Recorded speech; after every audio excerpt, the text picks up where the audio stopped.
लेकिन हम समाजवादी लोग ये जान गए हैं कि बीजेपी का मुकाबला अगर कोई कर सकता है और बीजेपी को कोई हरा सकता है तो यही समाजवादी पार्टी और समाजवादी पार्टी के कार्यकर्ताओं, नेता। और हम लोगों ने मिलकर के 22 का चुनाव लड़ा था।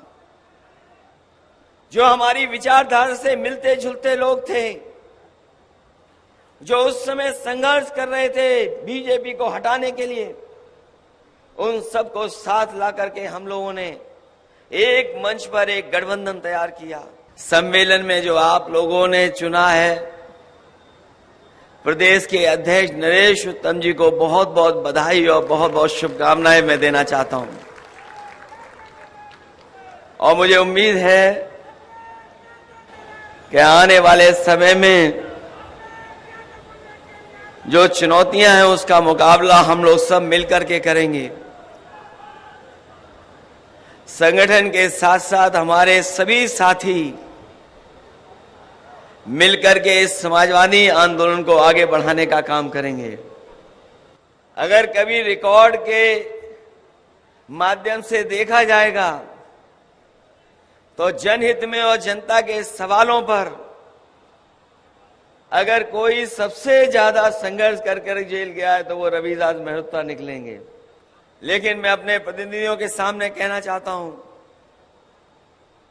ये लड़ाई बड़ी है। हमारा कोई ऐसा सपना नहीं है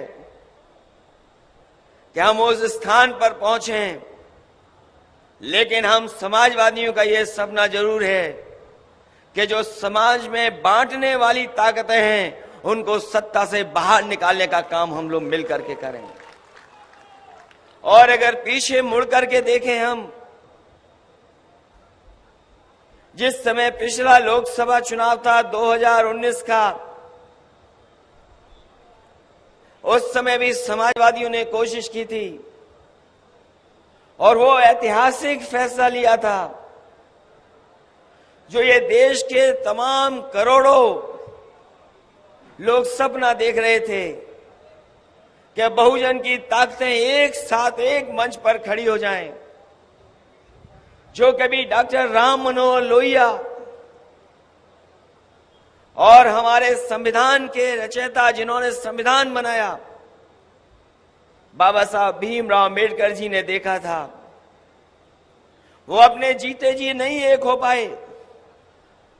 लेकिन 2019 में समाजवादियों ने, और मैं जानता हूं कि हमें कोई भी त्याग करना पड़ा था, हमने त्याग कर करके उस समझौते को करने का काम किया था।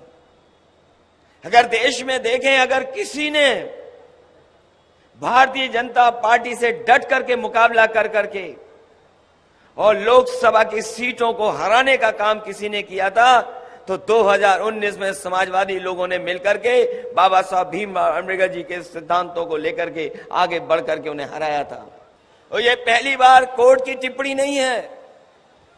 कभी एनजीटी ने, कभी सुप्रीम कोर्ट ने, कभी हाई कोर्ट ने इस तरह की टिप्पणियां की हैं सरकार पर कि जिस तरीके का काम सरकार में गंगा सफाई को लेकर के और नदियां सफाई को लेकर के चल रहा है, इसमें बड़े पैमाने पर लूट और धोखा हो रहा है।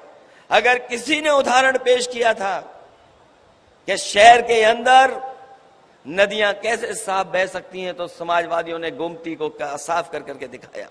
मुझे तो लगता है ये सरकार जानबूझ करके हमारी सरकारी व्यवस्था को ध्वस्त करना चाहती है, और सरकारी व्यवस्था को इसलिए ध्वस्त करना चाहती है जिससे कि इसको भी प्राइवेट हाथों में बांट दें।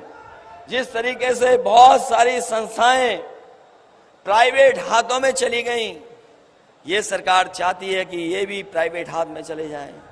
आज रोजगार से लेकर के नौकरी का संकट है, रोजगार और नौकरियां नहीं है। नौकरियों का जहां तक सवाल है, जो हमें संविधान में अधिकार और संविधान में जो हमें अधिकार मिले हैं, उन अधिकारों को छेड़छाड़ कर करके जानबूझ करके सरकार हमारे बहुजन समाज को पीछे छोड़ना चाहती है। नौकरियां नहीं, रोजगार नहीं, और प्रदेश और देश को किस दिशा में ले जा रहे हैं। इसलिए आज जब